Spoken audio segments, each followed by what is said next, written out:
Hello everyone, welcome back to my channel. So as you can see आज का topic होगा fundamental rights and DPSP. ना fundamental rights तो सभी को पता है कि पॉलिटी का एक बहुत ही ज़्यादा इंपॉर्टेंट पार्ट है from the point of view of your exam, क्योंकि यहाँ ये टॉपिक में से बहुत सारा क्वेश्चंस आता है। उसके बाद what is DPSP, what is the full form of DPSP? Directive principle of state policy. अच्छा, ये जो टॉपिक है अभी क्यों ये चर्चे में है, क्योंकि बहुत ही ज़्यादा क्वेश्चंस आ रहे हैं यही से इस टॉपिक में से। सो इसीलिए मैंने क्या सोचा कि जो जो इंपॉर्टेंट क्वेश्चन बन सकता है वो मैं एक ही वीडियो में लाऊं ताकि आप लोग को हेल्प मिले। और अगर ऐसा लग रहा है if you guys are finding this channel helpful, क्या करोगे आप लोग? सब्सक्राइब करोगे, शेयर करोगे, बेल नोटिफिकेशन को प्रेस करके रखोगे और ये जो अपना छोटा सा यूट्यूब चैनल है वो क्या करोगे, ग्रो करने में हेल्प करोगे। मैं ये बाद में क्यों नहीं बोलती हूँ लास्ट में, क्योंकि मुझे पता है सभी लोगों का पढ़ाई हो जाने के बाद और ये वीडियो देखने के बाद ही आप लोग चले जाओगे। So without listening to my words आप लोग चले जाओगे। सो इसीलिए मैंने बोला कि पहले एक बार आप लोग शेयर कर देना, ठीक है? आप लोग का हो जाने के बाद, मतलब पढ़ना, उसके बाद लिखना, नोट डाउन करना सब कंप्लीट हो जाने के बाद आप लोग शेयर कर देना, ठीक है? यही सिर्फ मेरा रिक्वेस्ट है। तो चलो फर्स्ट क्वेश्चन देख लो। Which of the following article consist of equal pay for equal work for men and women? देखो अभी ये टॉपिक तो सेलिब्रिटीज़ का भी एक रिसेंट एक मैंने पेपर में देखा, वो लोग भी सेम ही बोले कि बहुत ज़्यादा जगह पे ये बोला भी गया है और बहुत ज़्यादा ट्रेंडिंग टॉपिक है कि इक्वल वर्क के लिए इक्वल पे मिलना चाहिए, मेन एंड वुमेन बोथ, सभी को। ये कौन सा आर्टिकल में दिया गया है? आर्टिकल 39 में दिया गया है। इसके बाद जननी सुरक्षा योजना बोला गया है। Janani Suraksha Yojana has been implemented in how many states in India? India का कितना सारा स्टेट्स में ये जननी सुरक्षा योजना इंप्लीमेंट किया गया है? The answer would be all state and union territory. जितना सारा स्टेट्स एंड यूनियन टेरिटरीज में सब में ये योजना एप्लीकेबल है और इम्प्लीमेंट किया है, सॉरी एप्लीकेबल नहीं, इम्प्लीमेंट किया गया है। इसके बाद which article of the constitution of India describes the organisation of village panchayat? Village panchayat का जो ऑर्गेनाइज होना चाहिए कौन सा आर्टिकल में डिस्क्राइब किया जाता है? इट मीन विलेज पंचायत का ऑर्गेनाइज कौन सा आर्टिकल में डिस्क्राइब किया जाता है?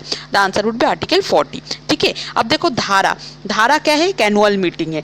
किन के बीच में? The members of river alliance city. कौन ये ऑर्गेनाइज करता है? National mission for clean Ganga. किसके साथ ये मिलके ये धारा जो एनुअल मीटिंग है वो मतलब ये धारा मीटिंग जो एनुअल मीटिंग है ये ऑर्गेनाइज किया जाता है national institute of urban affairs. मतलब धारा एक एनुअल मीटिंग है जो कौन दो ऑर्गेनाइजेशन और एसोसिएशन, कौन दो ऑर्गेनाइजेशन इसको मिलके मतलब एसोसिएट करके बनाते हैं, ऑर्गेनाइज करते हैं, national mission for clean Ganga and national institute of urban affairs. ये जो धारा है, ये धारा का जो डी है, ये डी का मतलब क्या है? डी का मतलब है ड्राइविंग, ठीक है? डी का मतलब क्या है? ड्राइविंग। सो तो आप लोग कैसे लिखोगे? धारा इज इक्वल टू और थोड़ा हाइफेन देके एनुअल मीटिंग।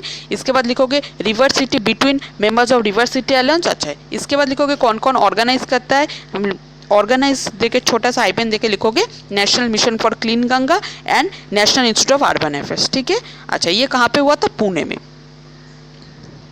अच्छा, इसके बाद recently the union government has identified how many Pilgrim centres for the development under pilgrimage rejuvenation and spiritual heritage augmentation drive scheme in Karnataka. अच्छा, ये बहुत ज़्यादा करंट अफेयर में था। कर्नाटका में एक नया स्कीम है, उसका नाम क्या है? Prasad. Now what is the full form of Prasad? Pilgrimage rejuvenation and spiritual heritage augmentation drive. इसके अंडर कर्नाटका में कितना सारा पिलग्रिमेज सेंटर था जो डेवलपमेंट किया गया है? द आंसर वुड बी 4, 4 ऐसा पिलग्रिम सेंटर्स था, ठीक है? Then how many freedoms are guaranteed by article 19? Article 19 में क्या बोला गया है? Right to freedom. इसमें कितना सारा फ्रीडम्स है? 6, ठीक है? इसके बाद equal justice and free legal aid to the poor are mention in which article? ये तो सभी को पता है, article 39A।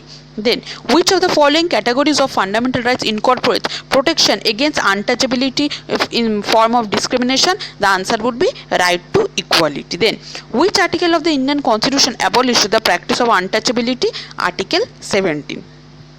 Then fundamental rights have no value, मतलब बोल रहा है कि फंडामेंटल राइट्स का कोई भी वैल्यू नहीं विदाउट कॉन्स्टिट्यूशनल रेमिडीज। अगर कॉन्स्टिट्यूशनल रेमिडीज नहीं है तो फंडामेंटल राइट्स का कोई वैल्यू नहीं है। इसके बाद which of the following article of the Indian constitution contain the right to religious freedom? ये जो एक राइट है, राइट टू रिलीजियस फ्रीडम का जो राइट है, ये कौन सा आर्टिकल में दिया गया है? आर्टिकल 25 to 28, ठीक है? इसके बाद आर्टिकल 29 में क्या बोला गया है?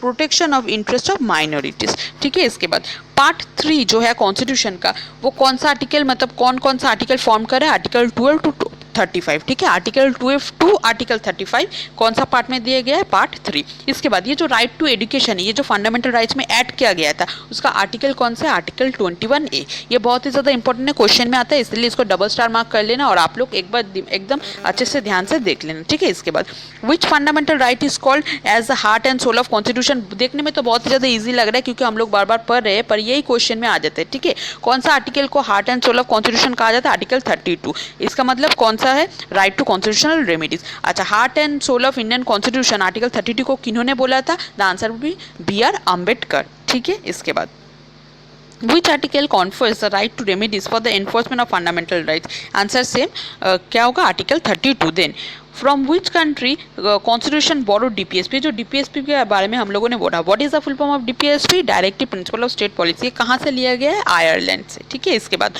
विच article states about uniform civil code throughout the country? कौन सा आर्टिकल में ये मेंशन किया गया कि uniform civil code throughout the country? The answer would be article 44। देन ये जो DPSP के बारे में हम लोगों ने बोला, ये कौन सा आर्टिकल में दिया गया? Article 36 to 51।